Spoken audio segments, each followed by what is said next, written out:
Utara Malaysia, in Malaysia. So and then now he will talk about the sustainable cities, sustainable urban transportation, and sustainable cities.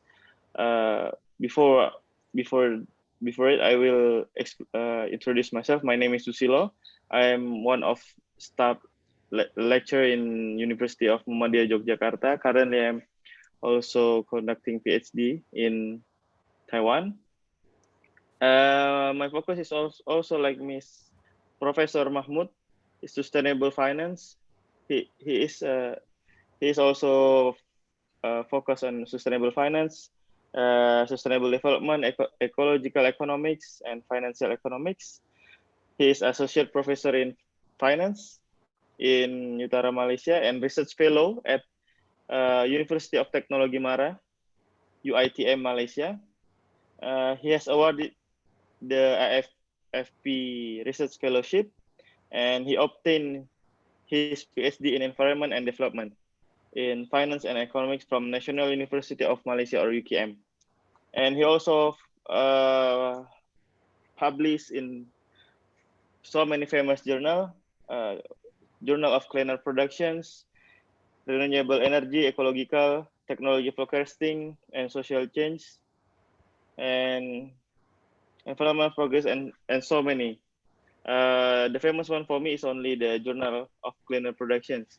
This is one of key one journal. It's top ranking journal and very high impact. And my professor also always publish in that kind of journal. And his Google score is very high also.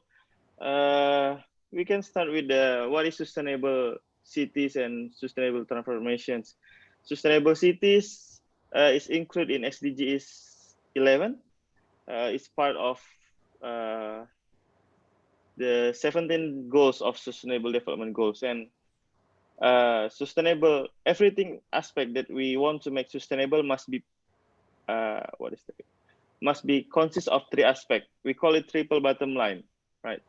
It consists of economics, environment, and socials. And for fathers, Professor Mahmoud Alam will tell you more about the how to apply it in the cities and urban transportations.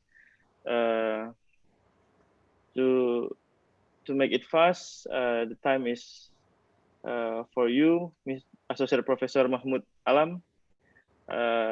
You can explain more about it. Thank you.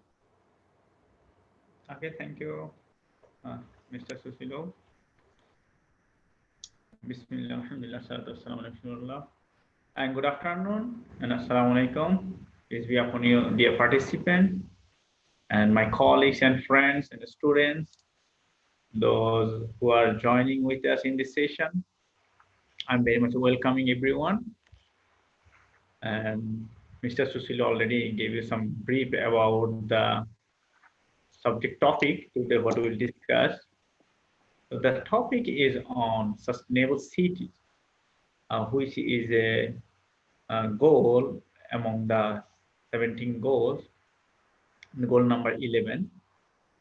So just I may go with very informal way. So Mr. Susilo, how long will continue the lecture? 1 hour, Prof. Oh, 1 hour, okay. So we are a little bit late already, but it's okay. Yeah, it's okay, Prof. Can you allow me screen sharing? Yes. Ma'am Dia, can you allow it?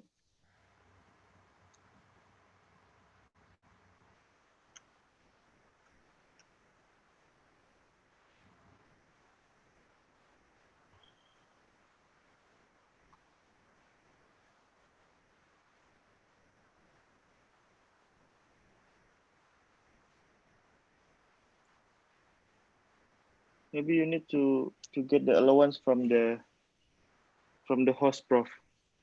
Wait. Okay. Ma'am, hello. Yeah. Okay, Hello. okay. Udah. Okay.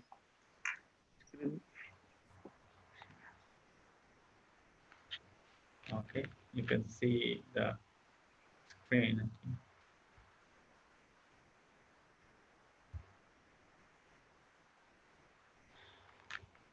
So our topic is what is sustainable urban transformation and sustainable cities. So there are two things here. One is urban transformation, another one is sustainable cities. So in case of urban transformations, that's also part of the urbanizations. We think urbanizations should be the sustainable way. So in this regard, because most of the cities or urban area where we are now living are established long ago, 100 years back, or many cities of this world are 200, 500 years back. The city established 500 years back, and at that time there was nothing so mass and not so many people, so no infrastructure there. So people set up the infrastructure as a very convenient way. But later on, when people grow, when the infrastructure grows, establishment increases, then it's become more messy. And previously, the sustainability concept was not available. This is very recent, maybe 30 years back. There was no concept about this issue. So what happened? The cities that's already prevailed around the world, many cities that are not in the form of sustainable, and there are lots of problems, and the problems arises from multidimensional aspects.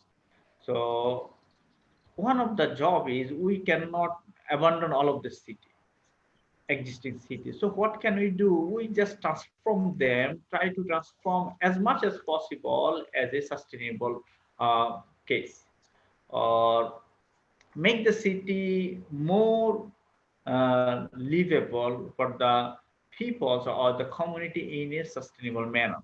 So that's the point of sustainable or urban transformation. Transformation as a sustainable city. And the another part is whenever we go to design new city or whenever they come from the new urbanization, because in the development process, many cities will become, many rural areas will become the urban. So they will transform as cities. So small cities will grow and many megacities coming. In that cases, there is a scope for designing new cities. So in that cases, we can say this should be a sustainable city. And the urban transformation also in the form to become sustainable and make it as a sustainable city. And all of we live in a city. Mostly we live in a city. Those who have the better infrastructures, I think those who use the internet or and suppose in the meeting, the online meetings, they are somehow in touch of the urban infrastructure or they stay in the city area. So we are all familiar with the city, how the city looks like. So all over the world, the cities varies, and the dimension of cities also varies. And sustainability is not a concept of constant issue or a static or a fixed dimensions or some fixed variable. It depends on many aspects. And one of the important aspects is the social social sustainability. So social sustainability link with the humans, the social beings, their interaction, their culture, and their institutions, local institutions. So whenever we look the culture of the peoples or any particular area, and that's differ with the other areas. So the overall sustainability concept differ area to area or location to location, even uh, country to country, or in case of we can say cultural basis. So whenever we look the sustainable cities, here I just designed a lecture, very quick one, based on different studies, previous studies from different literature. That's mostly give you some gist about different dimension of sustainable cities from around the world. But this is not all, and this is nothing fixed. My point is, whenever you get the concept, this is just as a concept. And for your own utilization of knowledge or only for your own cases, you need to think yourself, you need to define your own sustainability or the cases that link in your city. So your city is completely unique and different than any other cities of the world. You must remember this one. And everyone should remember that our city is different, and our city is different than our near city, because the geographical condition, economic conditions, or the infrastructure, or the institutions that they are, even the peoples, our mindset of and our culture link with this one. So this is just a lecture I give you about the concept, but the real things is up to you. You need to figure out what the factors actually determine the sustainability in your area. And again, maybe some factors of sustainability from the economic side. This may be the common, suppose the GDP or the employment, like this. So there, maybe we can measure as a percentage term, but we cannot measure the culture or the people, so their behavior or their understanding as a percentage term. So this is unique area basis, and even the environment also unique and area basis. So every area environment is different. The climatic variable is different, natural resource is different, and geographical location, land coverage is different. So based on this, we need to decide our own model.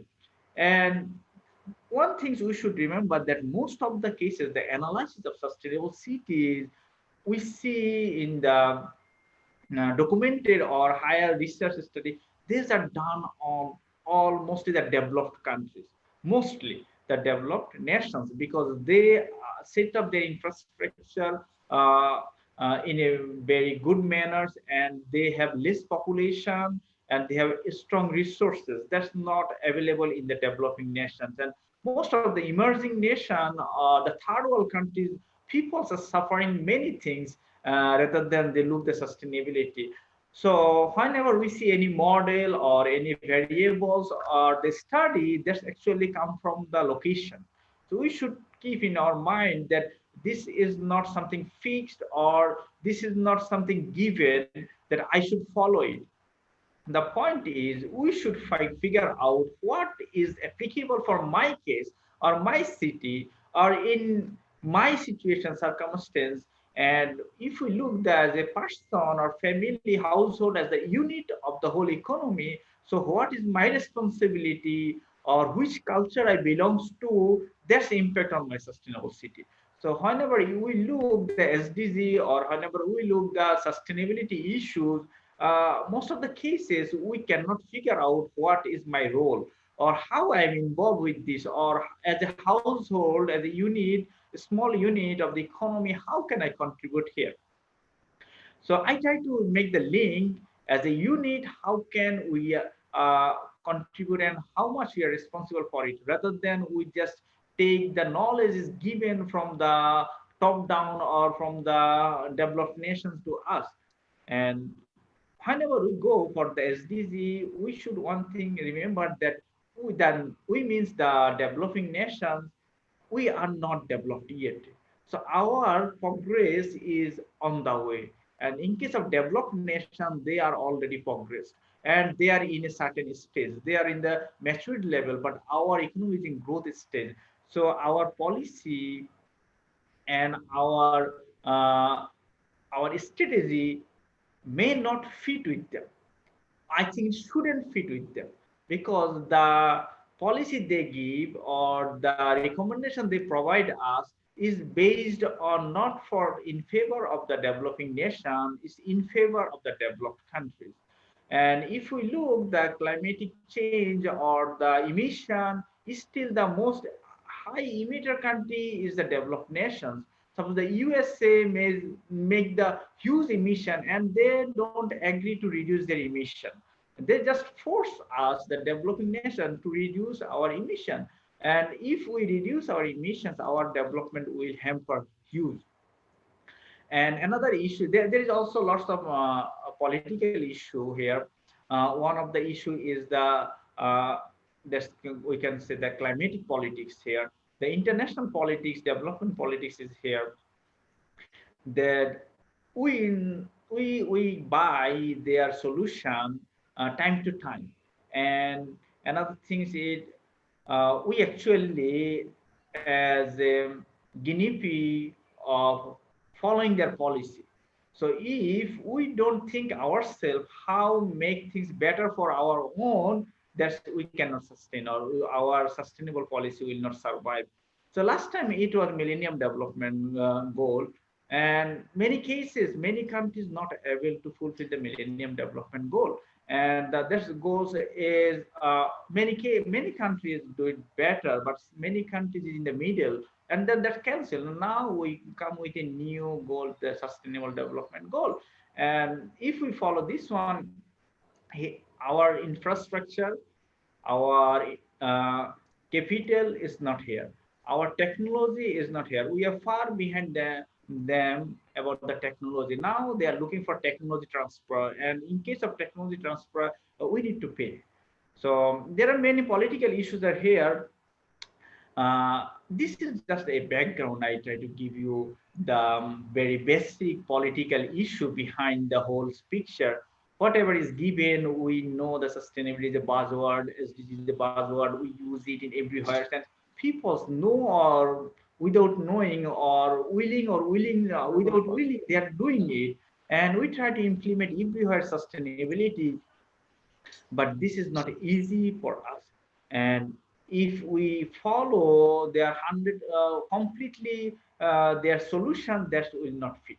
So before going the theoretical things or bookish knowledge or the practical knowledge from the developed nations, I just give you a brief that why you utilize your brain or your circumstances. Consider your place, consider your culture, consider your status, rather than the given solution. Solution, you utilize it as much as possible to maintain your betterness. I hope I'm clear in this point. So the participants, if you have any questions or any point you agree, disagree, it's very fine. You can raise the point, or you can take the note and ask me in end of the lecture. So I will not go through a whole the file here. I mentioned the file I already uploaded, so you can get the idea from the file. The concept is there. So why city is importance, or why transformation? First go, why city is important. So if you look the city in 2018, 4.2 billion people. That means 55% of the whole world's population live in the city. So rural areas, we have lots of space. Most of the lands are used for agriculture, but there are less populations are there. But most of the people are gathering in the cities area with a very tiny spaces. Many people live in many stored building, top stored buildings. So here is a very much massive gathering of the people. So it is expected that by 2050, the urban population will reach 6.5 billion. And this is the population terms. And if you look the other issues, cities occupy just 3% of the total land, but 60 to 80% of the energy consumption is here. At least 70% of the carbon emissions are going from the city. And the economic role of cities is significant because 80% of the global GDP come from the city area.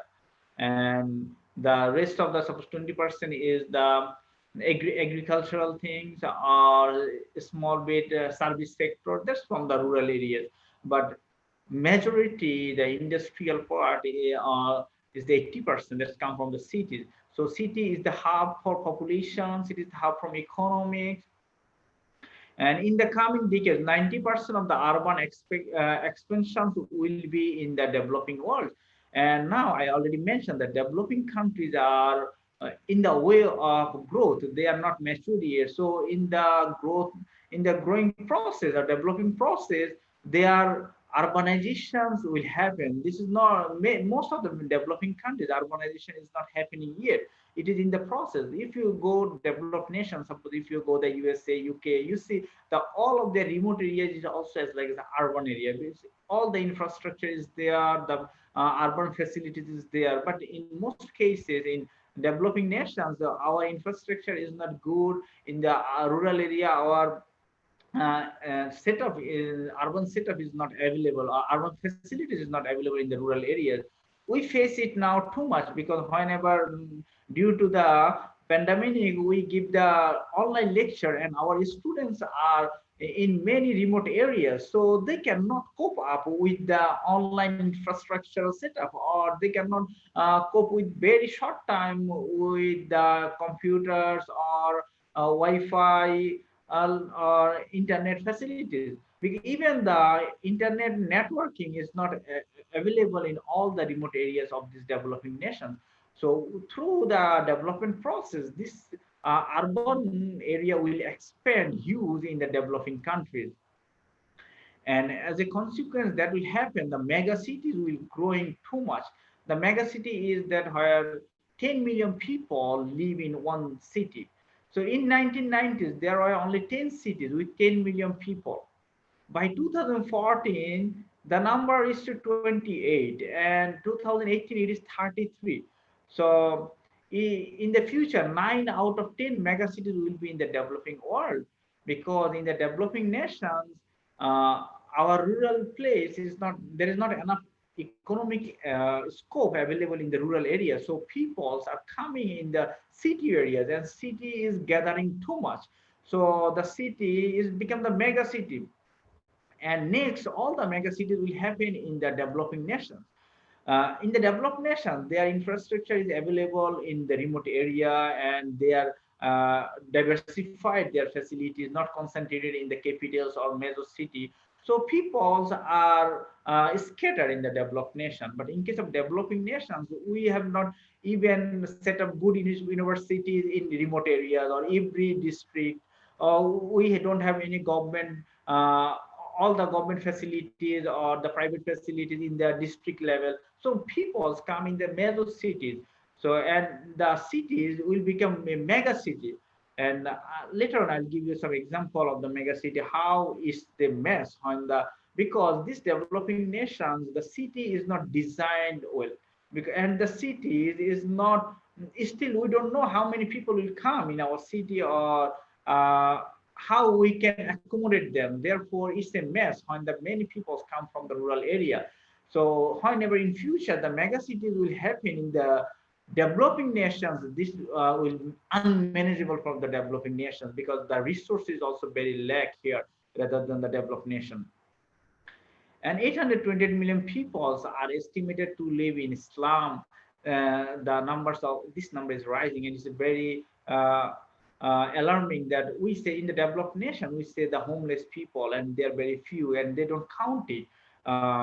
Even in the developed nation, they are below the poverty level, but they don't count it, the homeless people. But in the developing nations, the slum is huge.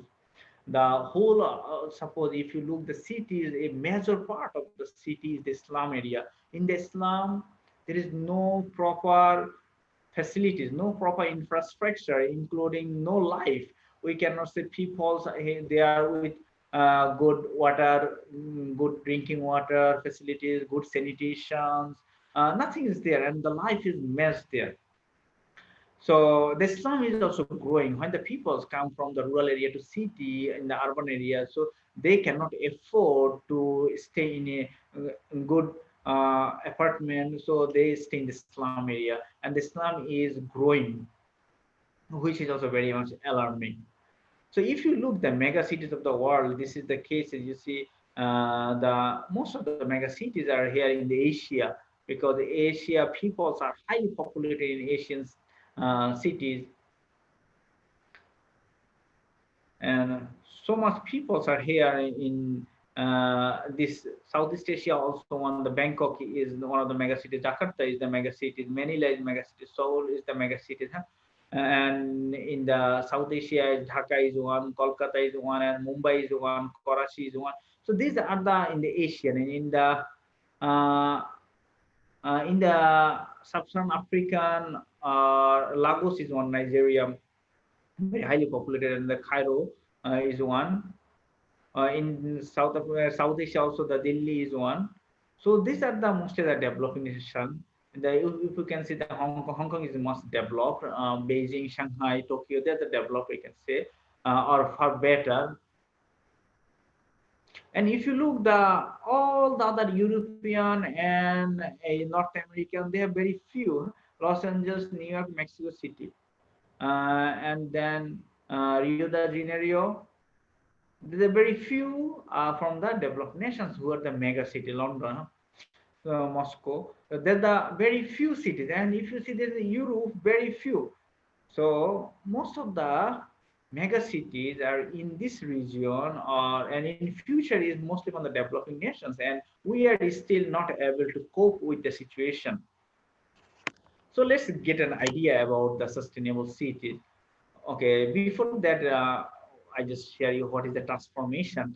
For the transformation, urban transformations, we need to know a few things. One is the derived of change. One is the government planning, innovation, and the lifestyle need to change. So that's need to change from the derives, and the others of structures.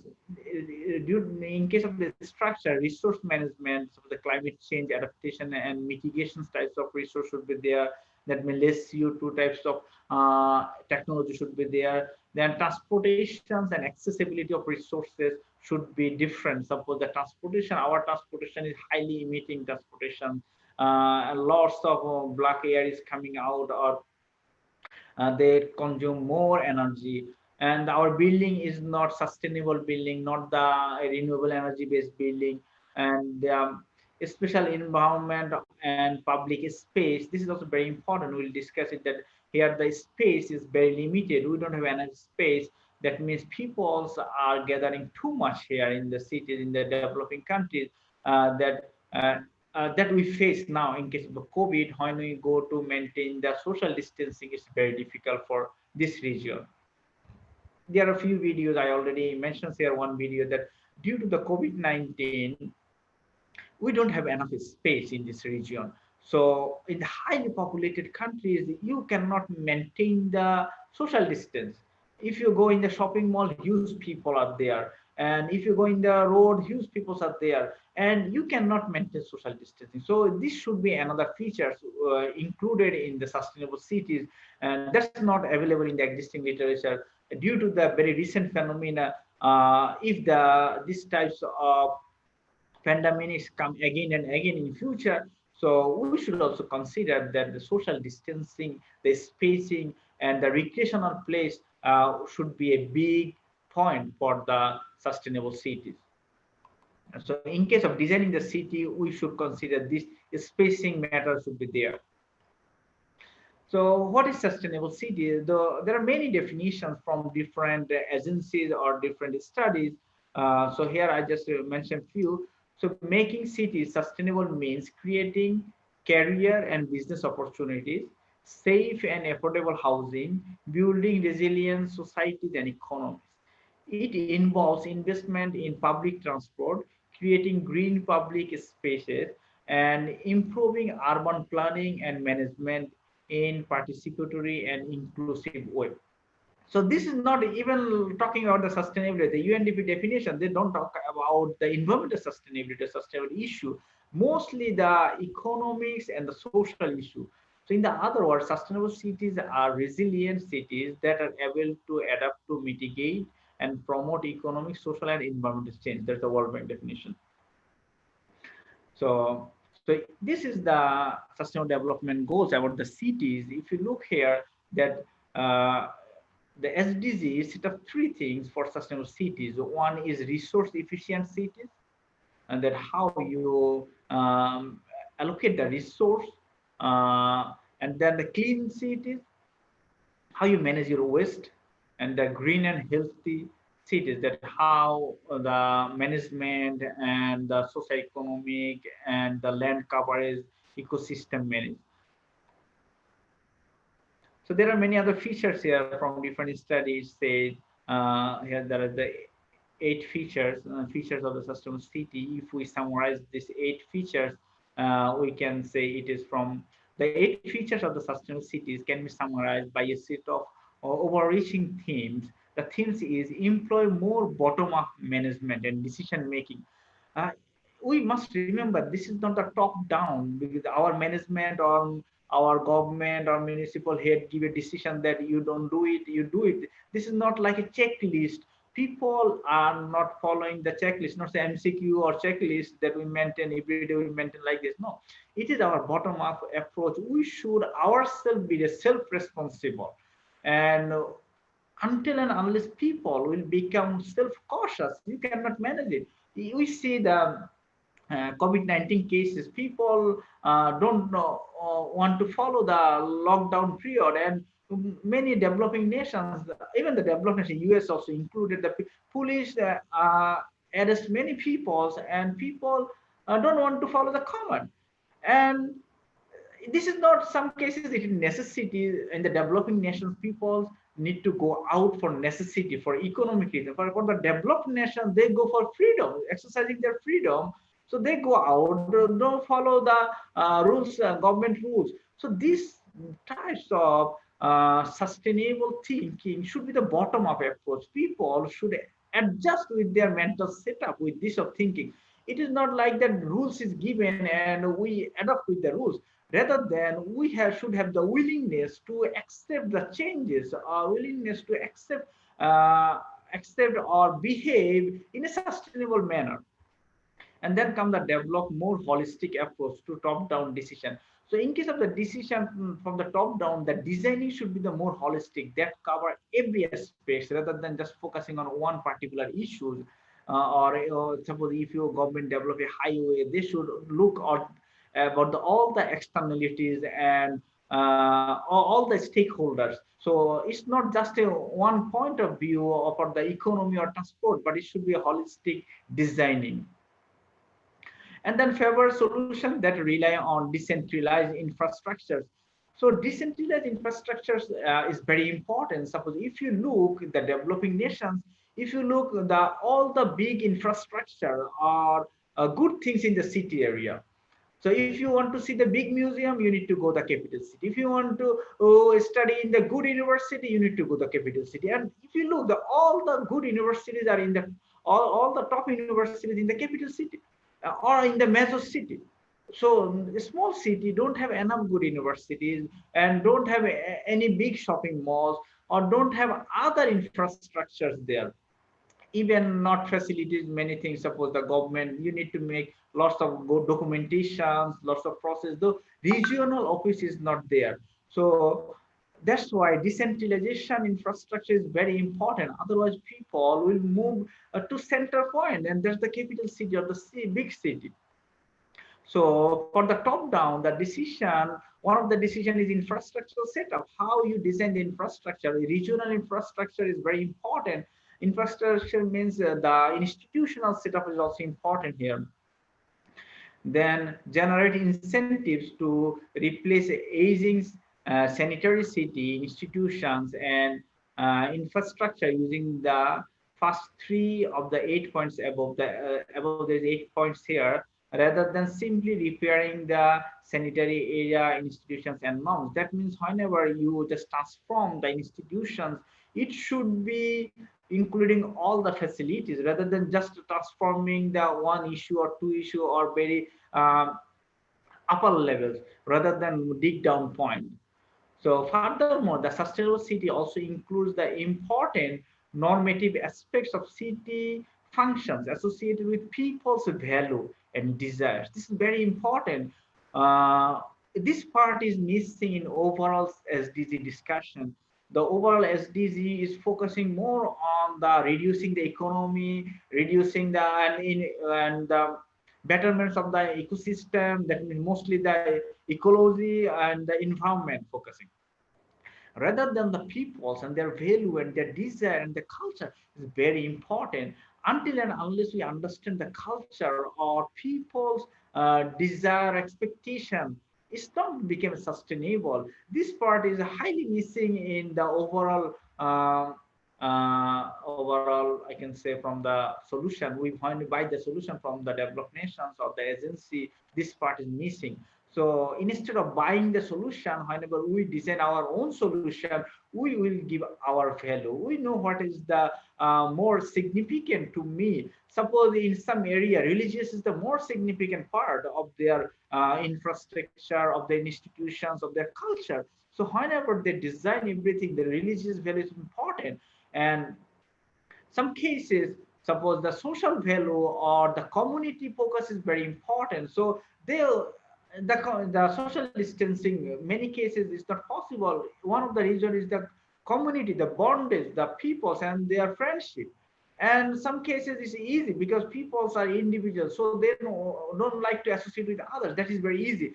But if you want to implement a rules or regulation for to become a more sustainable issue, you need to understand the culture, the value, or the desire of the peoples and their understanding, rather than just buy the solution from the given the outsider. So the others, if you look the pillar, three pillars that we know, the double three SDG pillar, or the sustainability pillar, the social development, economic development, and environmental development. So these three pillars are most important things. One, if you we cannot sacrifice one pillar or give the less value to one and most focus to other, because ultimately everything is for human and our development. But our development should be like that, is continue, it's not extinct or it's not vanished. So our development should be like that, it will continue grow progress, and we care the environment, we care the society, we care the economy, we care all the people, not only the 1% or top 5% people, not the only increasing the inequality. We should, even now inequality is in raising in many forms due to COVID. We see the inequality in the education also increasing very high.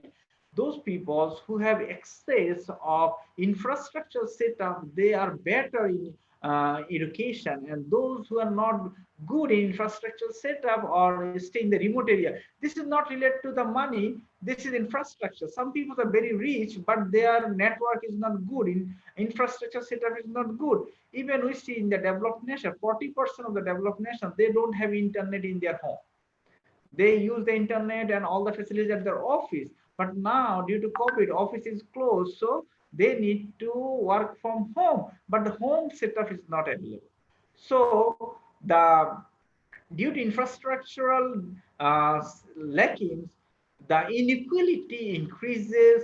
Inequality is not just on the in terms of income or in terms of social status. Now the inequality increases in the education, inequality increases in the access of resources. So not in the access of natural resources only, access of the infrastructure. So these are the something new ideas is coming nowadays due to the new setup. So whenever we design our cities or whenever we design our own sustainability in future cases, we must consider these issues. And this issue you will not get in the literature available yet, but in future they are coming very soon. So in case of social development, we need to look the issues, suppose the education and health and food and nutrition and green housing, building, water and sanitation and transportation, energy access, or uh, what is recreational area. This is the one of the most missing part in the development. We don't have any recreational area or enough space for our children to play outside, and this space is narrowing day by day. So this should be increases. And now, due to the COVID, we understand social distancing is important. So our spacing should be more. Our city spacing should be more. Our designing of city should be like that. If the next pandemic coming, so we should be manage the social distancing. And then come the economic development, the green product growth. So production should be the green economy, in the green production, then creating of decent employment. And now many people works are not the decent work or miserable work or the very low paid work. So that should be equal, or the inequality of income should be reduced. That's also one part of sustainable city. So the slum will reduce, and the inequality in the people's income in the city will be reduced. So the city will become more better. Otherwise, if the people don't have access to enough income, you cannot make it sustainable city. One part of a major part of the people in the city area is stay in the slum or the roadside, or they have no housing. So you cannot make the city sustainable. Then the production and distributions of renewable energy.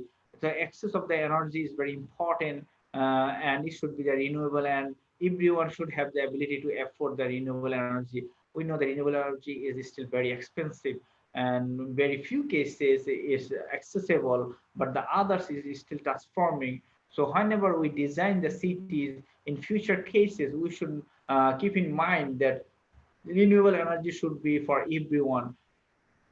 Then technology and innovation is also important. How the technological access and innovate for technology access should be available for all clusters of the people. Then the environmental issues. Environment is uh, the forest and the soil management, waste and recycling management. This is also very important. The waste management in the city area is mess now. Is a big issue. Many countries are not able, or many cities not able to manage the waste. Then energy efficiency, then water management, then air quality, and many air quality is very bad in many cities. Their air pollution is too high.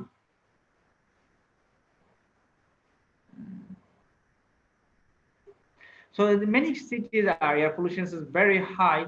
So in that cases, they should look the transportation, how they make their pollutions, or they should do the industry how their pollution is. In China, they sell the fresh air. So people need now we use the mask. They use the fresh air like container, air container. They need to take fresh air. So that level of bad situation there. So in that situation, it's not sustainable. In that cities where you cannot take a breath, or you cannot take a fresh air, it's not a sustainable, and it's not just for economics or socials. It's environment. You cannot maintain the air quality on in one day, or you cannot recover it very soon. So we need to understand the air quality, even the water quality. We in the city area, in the developing cities, their water is not drinkable. If you see many of the developing countries, the city or the water supply water, we cannot drink it. This is not a pure drinkable supply water. So this is a very big issue.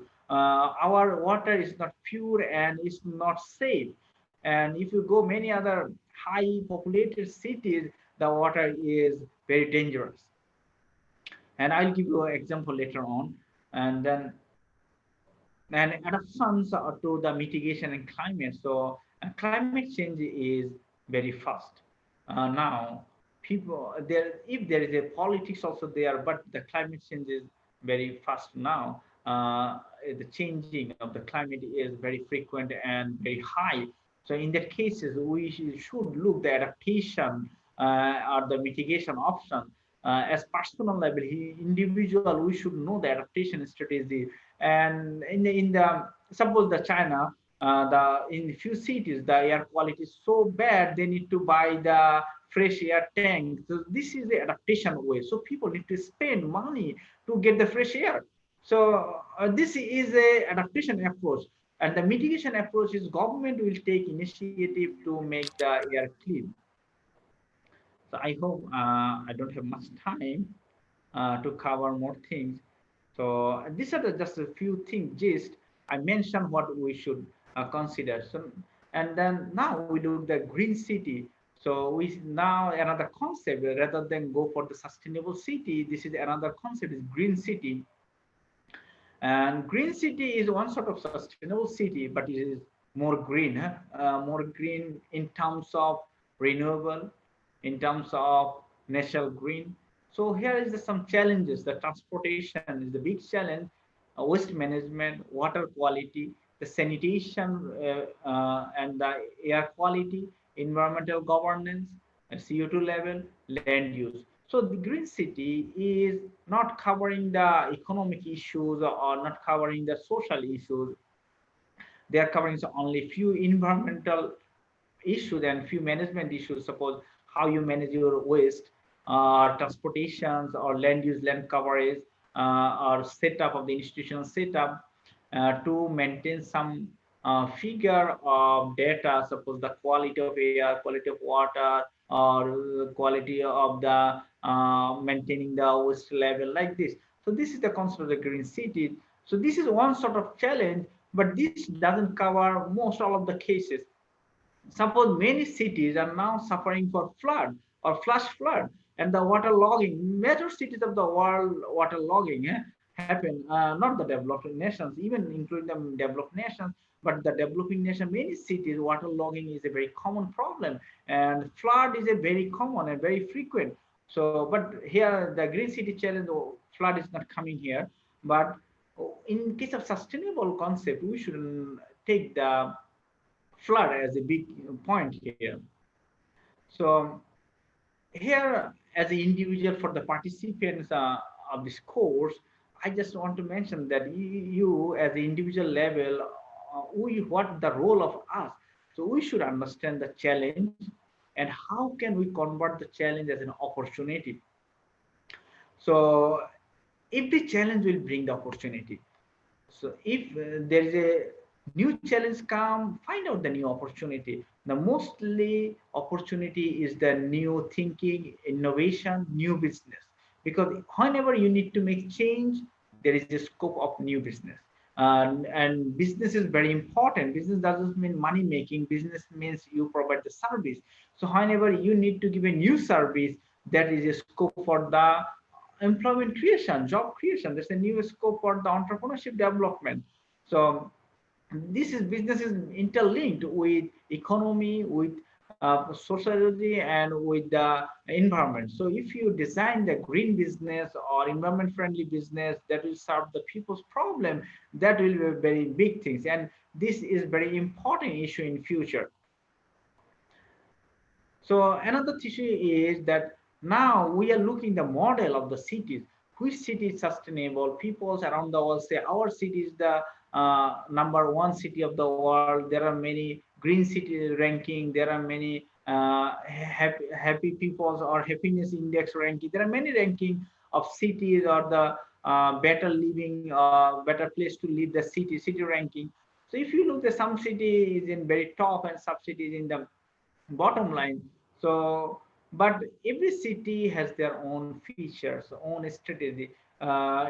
It's not just on the beauty, or it's not just on the renewable resources or management. It's many things issues there. So considering many issues, the uh, sustainable city indicators developed by many study and many frameworks. So here is a list of the frameworks that measure the sustainable city, the indicators frameworks, how many indicators people use and in their name. So suppose here European Green Capital Award, this is the indicators that's measured by the European Union. And suppose the city blueprint that the Western Amsterdam, they use this model. The EA urban metabolism framework, that European Environmental Agency. So there are different types of index, there are different types of parameters or indicator is used by different study. Most of them are used by European study or developed countries. So here I give an example of two, but if you want to see them more, then you go in the source, the reference given. So if you look the urban metabolism framework, this is the European Environmental Agency. So they develop a framework here. In the framework, they consider three cities. Suppose this is example of three cities, uh, and they look the parameters among the among the variables they use. Suppose the production efficiency of CO2 level, energy efficiency, from transportation, consumption efficiency from energy, efficiency of water consumption, water intensity, recycling. So how much the city is doing based on the spider diagram, so you can see which city is better in which point. So it is not possible every city, one city is better in all aspects, but some city is better in one point, and another city is better in another point. So this is another another framework, that is the European Green City Index. This is just focusing on the green city. Suppose how much CO2 they emit, or how much energy they consume, or the buildings are renewable or sustainable buildings, or they can use the suppose it's called the daylight using, reducing the energy use, and transportation. Then the transportation, how much in the transportation is based on the renewable energy or the solar energy, and the water quality and waste and land use and air quality, environmental governance. So this is just only the green issues based on the environmental green city index. So these are the few overall discussion, what I said, the indicators and the way to measure. So now, before I give you the activities or the question, I want to show you very short videos, two videos. I hope you understand the practical aspects if you watch the video, that how the city, how it's difficult for the city to become sustainable. So let me share the video.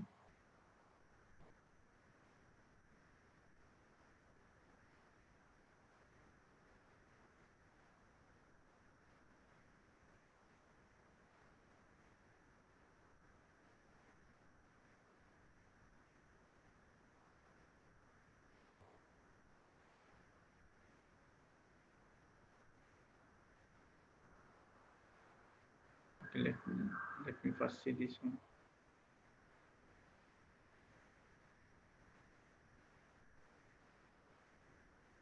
So this is a video on the Dhaka city.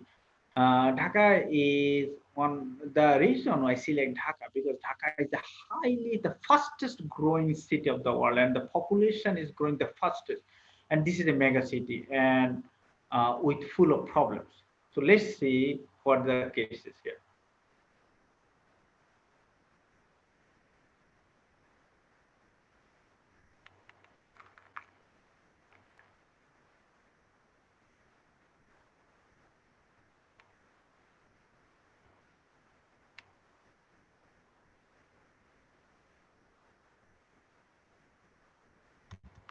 Everest and the Himalayas. It may not seem like this mountain range could shape a megacity almost 600 kilometers away, but it does. This place, the capital of the most densely populated major country in the world, is also the fastest growing city on the planet. This is an examination of Dhaka, Bangladesh. The constant supply of melting snow and water that flows down the Himalayas to the south creates the largest delta in the world. Much of it runs through Bangladesh, an agricultural paradise with some of the richest soil on the planet. But all that water is also a curse. With more than 700 rivers flowing into the Bay of Bengal, many of the country's residents become displaced when monsoon season arrives in mid-June every year. Annual rainfall in Bangladesh is over 78 inches, and 2/3 of the country's 64 districts experience regular flooding.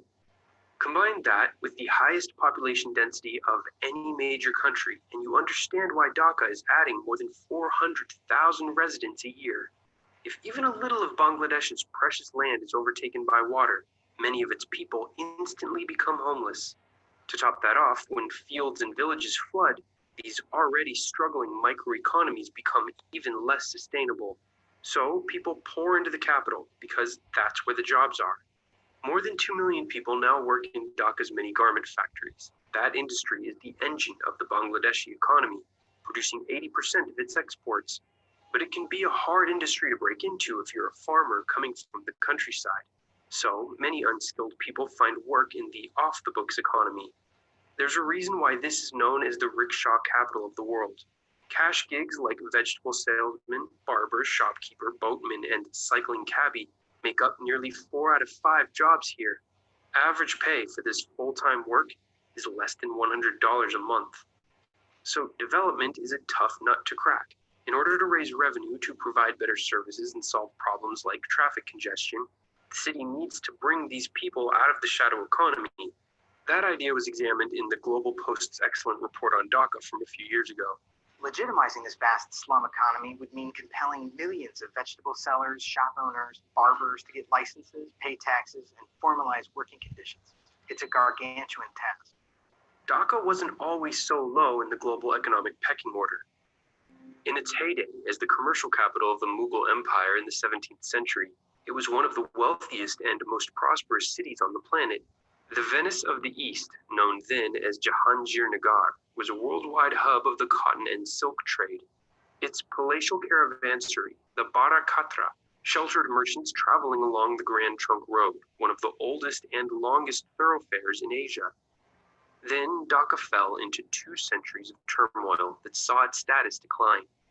First, the British took control in 1765. When they were forced out in the middle of the 20th century, the city became the capital of eastern Pakistan. Bangladesh finally won its independence in 1971, but only after suffering heavy damage during many battles. One of the legacies of 2.5 centuries of power struggle in this region is its confusing and hard to define borders. The India-Bangladesh boundary is one of the strangest in the world. One look and it's obvious, Dhaka is taking in people from the entire region, Bangladeshi or not. This great migration is overwhelming the city's infrastructure and services, which simply can't keep up. Still, there are some obvious things the country should be doing to help Dhaka better manage its growth. One deceptively simple suggestion: put control over vital services in the hands of a single municipal government, accountable to the people it serves. As in many unplanned cities of its size, Dhaka's police, utilities, and roadways are controlled by a dozen or more national authorities, mostly run by political appointees. Unfortunately, Bangladesh's political system is not functioning properly, especially at the national level. Dhaka's police force carries out extrajudicial killings, and the government tolerates and even encourages attacks on journalists, academics, and minority groups who try to expose mistreatment and corruption. And the city has experienced an uptick in terrorism, and there's evidence some of its militant networks may be turning to the extremely violent tactics of the Islamic State or Boko Haram in Africa. And so there's a battle underway to attack foreigners, and this site was a site where lots of foreigners congregated, and the attackers knew that they would have foreigners as victims. That's why they attacked where they did. But, like many of the other underdeveloped megacities we'll profile in this series, the most pressing need Dhaka's citizens face is daily access to clean water. Many people live in slums with limited water and limited money to buy it. This leaves the entire city teeming with mosquitoes, vulnerable to all sorts of health issues.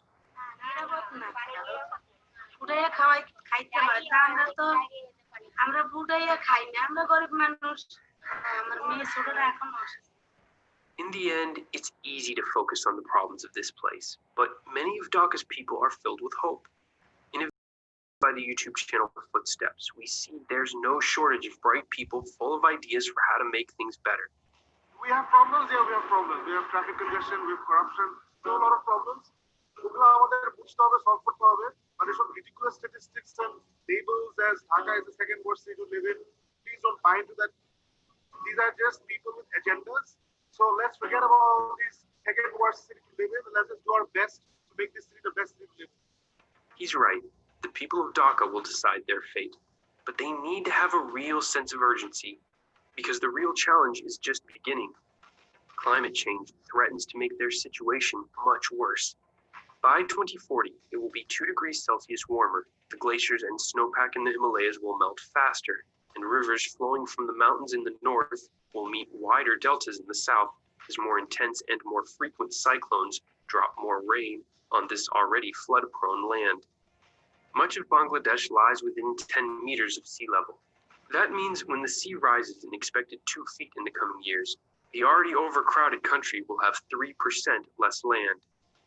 It won't be easy to implement the changes Dhaka needs to see, but there are solutions to most of these challenges. Thanks for watching. I'd love to know what you think Dhaka and Bangladesh as a whole should prioritize in its quest to manage one of the most challenging situations any civilization has ever faced. If you like this video, So this is the case of Dhaka, and the case is different with the other cities, I hope. And the city is affected by many issues. Even just mosquitoes, the mosquitoes are unmanageable in the cities. Now, our many mayor or city administrators try laws, but the mosquitoes is a big problem now, because due to the management, due to the people's behavior, it cannot be managed properly. So here we can see another short video, and this is on how sustainable cities can be designed. Cities are our future. By the year 2050, more than 70% of the world's population will live in one. But how will our world cope under the strain of 3 billion more city dwellers? Together, cities already consume 80% of material and energy resources and produce 75% of all carbon emissions. Their high concentration of people and infrastructure make them vulnerable to the impacts of climate change, like rising sea levels, higher temperatures, and storm damage. And in the developing world, many cities are growing faster than the infrastructure that is needed to support them. Sustainability is the key, and cities are striving for it. Where cities are sustainable, they are more competitive, more attractive to people and investment, more able to lift their citizens out of poverty and provide them with a great place to live, work, and play. All over the world, cities, rich and vibrant in their own cultures, are shaping their own ambitious plans for their sustainable futures, but sharing common aims.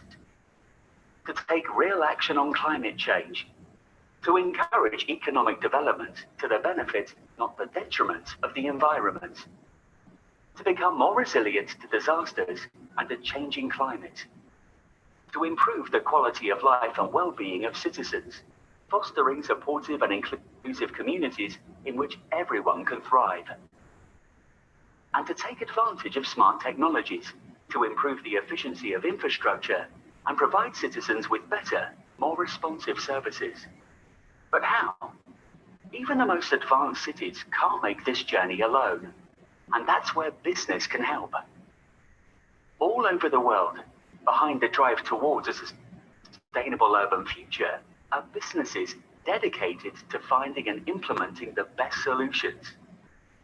They're leading the way when it comes to creating integrated systems of urban infrastructure, where buildings, energy, mobility, water and waste, and communications operate more efficiently and sustainably for the benefit of everyone.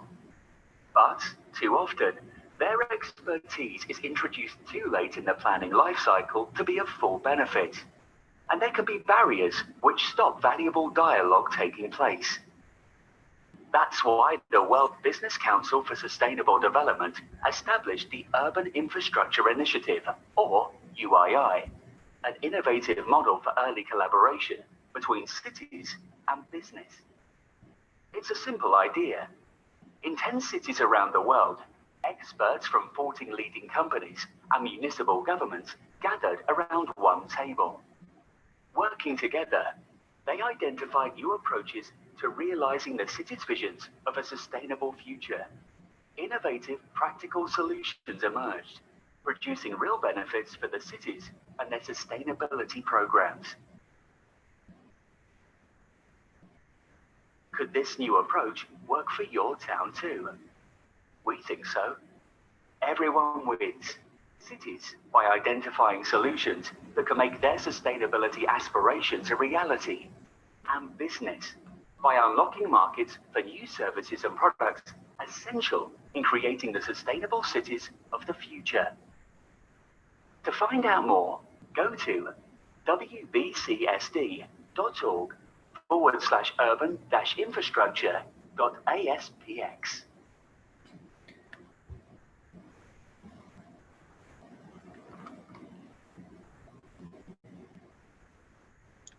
So now we are almost at the end of our lecture. So based on the overall understanding, we see this is a mass thing, transforming cities into a sustainable city. If you look, our existing cities is already suffering lots of problems, and under these situations, transforming it into a sustainable city is a big challenge. So, and this challenge is different among the cities. It's not unique for every one of the cities because the problem differ among city to city.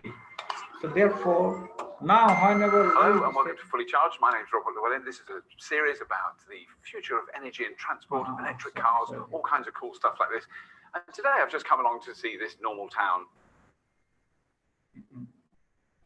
So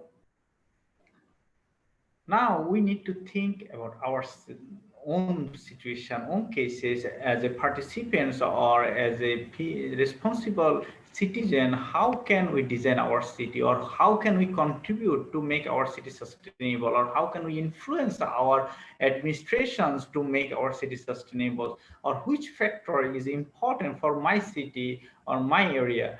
So here are some activities I give you. So whenever you have time, you can look at these activities. How can you make these things for you, or what's the tools is suitable to measure the sustainability in your city. So I hope I can stop here, or I should be stop here because the time lacking. So thank you everyone for your kind patience. So if you have any questions, I'm available here. Okay, thank you, Prof. Mahmoud, for the interesting lectures. We have one question from Mr. Afif. The question is, now so many countries that going recessions. How do sustainable city will help the country to break free from this threat during pandemic, Prof? Okay, the COVID-19 case is exceptional. Yes. We understand the current situation. The situation is in many dimensional. First of all, is the health issue, and we are everyone suffering or very much worried about the health issue. We now people, every country realize how vulnerable their health system or how vulnerable their management, especially those countries are not able to manage the COVID-19 properly. And very few countries did it very good, like the Malaysia, they maintained the COVID-19 very nice. Thailand also maintained very nice, and Vietnam also maintained very nice, and Australia also maintained very nice. New Zealand maintained very good, but some countries maintain very worse, and even including developed or developing countries. That shows their administrations and the health facilities is not adequate. And we understand the health facilities around the world is too lack. We have lots of lackings in the health infrastructure. So this is one issue. Second issue is we see the social distancing is very difficult due to our mental setup, due to our infrastructure setup, and their due to space in the city. So we don't have enough space in the city to maintain social distancing. Third issue is the economic problem. The economic issue is that now people are suffering loss, and many countries it's very difficult to give the subsidy by government because the private sector is almost off for last few months. So it's a very difficult situation. So I already mentioned that three things is very important. Okay, let's see another one. The environmental impact of COVID-19. Environmental impact of COVID-19 is very good. The only thing this side is very flourishing. And if we see lots of articles published that the overall environment improve, even the air quality improve, the water quality improve, even the sky is now more fresh. We can see the sky, the gloom is gone, and the tourist spot people so destroy many places. Now they again reback the economy, the environment again revive. And many cases the animals, we see the animals move freely as like as we are stuck in the home, and we are in the zoo at home stuck in the home. The animals are spreading of the natural land. So overall environmental quality is very good, and even the underground, the underground is called the weight or the vibration, the level of vibration is decreasing. So many parameters of environment shows very good sign. But the social things is social and economic issue is impacted huge. In perspective of social issue, our children's affected lots. They don't get the social interaction. They cannot go in school, or our students get lots of disadvantages. They cannot know in the lab work. They are not doing anything lab works or any science-based lab-based students suffering lots. The fresh graduate or PhD students are also suffering more because the science-based students, they are completely off from the laboratory works or sample collection, or they cannot go out to understand the real experiences. Even the internship students suffering lots. There is no scope of internship.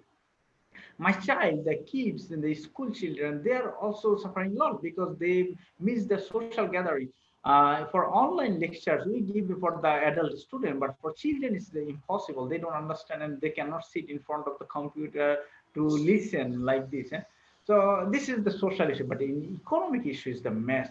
The most cases, the bottom level people are suffering huge, and many private jobs already gone, many business already closed. So the recession is coming, the strong recession is coming, because until now the government postponed many bills, many claim, and bank also postponed their regular payment installment. But again, after when the installment is started, how people will pay it, and the recession will come like the another financial recession that happened before, when people are unable to pay their installment from the real estate.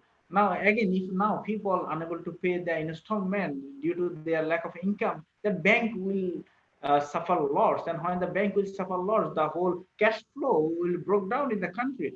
So this is a very important issue. Even government give the subsidy, in many cases government give the cash incentive, but the money, how the money will come? Government revenue is also now hampering use. Government tax is also stopped. Last few months when the lockdown happened, government has no income. So all the institutions has no income, including private and public.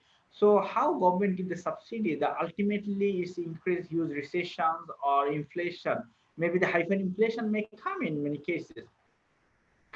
But in that cases, the issue social and economics are highly affected. So however, the sustainable city.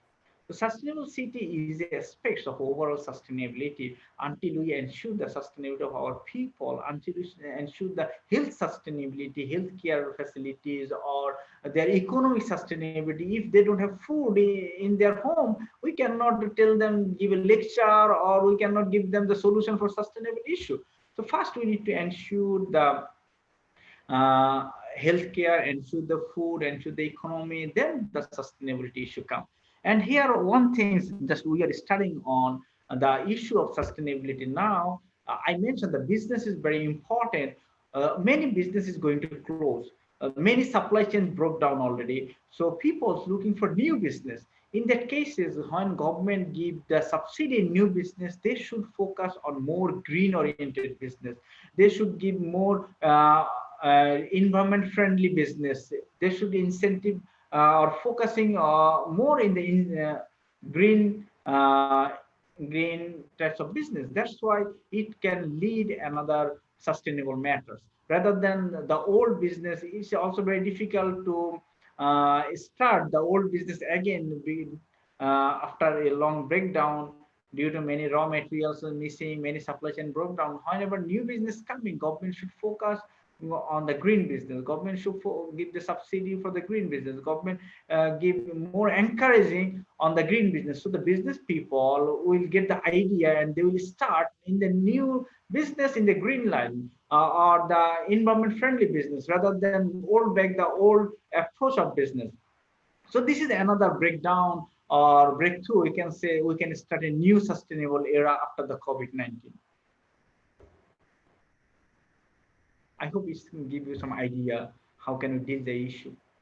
Yeah, that's very interesting answer from Prof. Mahmoud, Mr. Apif. Is there any question from another participant? Maybe Thank another you for the participant. answer, Doctor. Yeah. Is there any questions from another participants? We still have times, few minutes.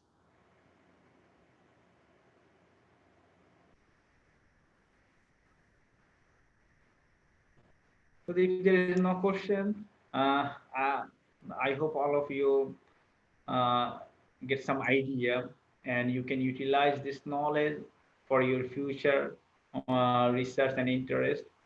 And if you have any more question, you can in touch with me in my email. And if you just search my name, you will find my email, everything in the online, or you can contact with the organizers, so they'll give my email.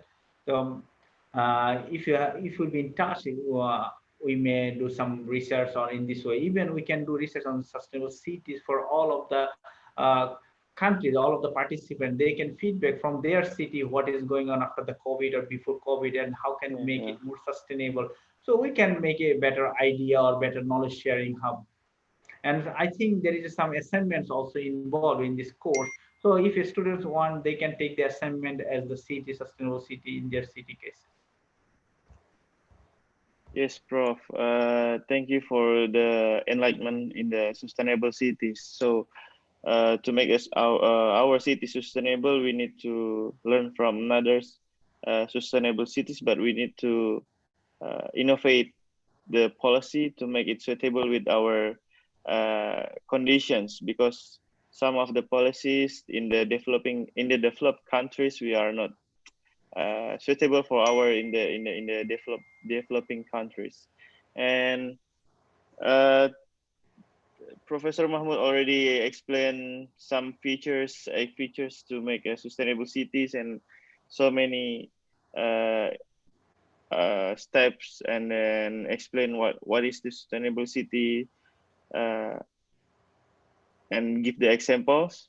And I think the participants can read again in the lecture's note and do the activities that Professor Mahmoud gave. Thank you for your attentions. Thank you, Prof. Mahmoud, for your lectures tonight. Wassalamualaikum warahmatullahi wabarakatuh. I give it back to Mrs. Dia.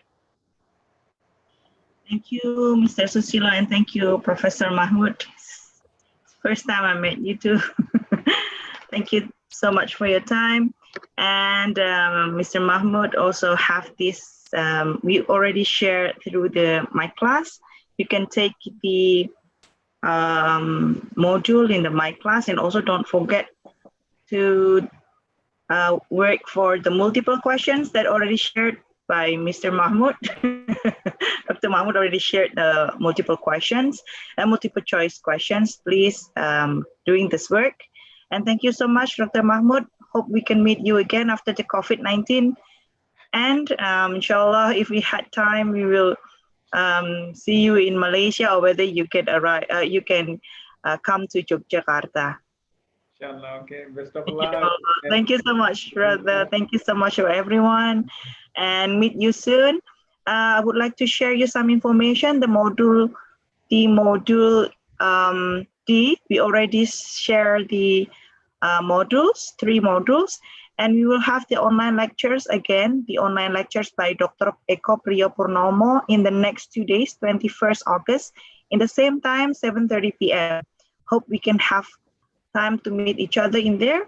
So we'll meet you again, inshallah, in the next 21st August. Thank you so much, Professor Mahmoud. See you again. Bye-bye. Assalamualaikum warahmatullahi wabarakatuh.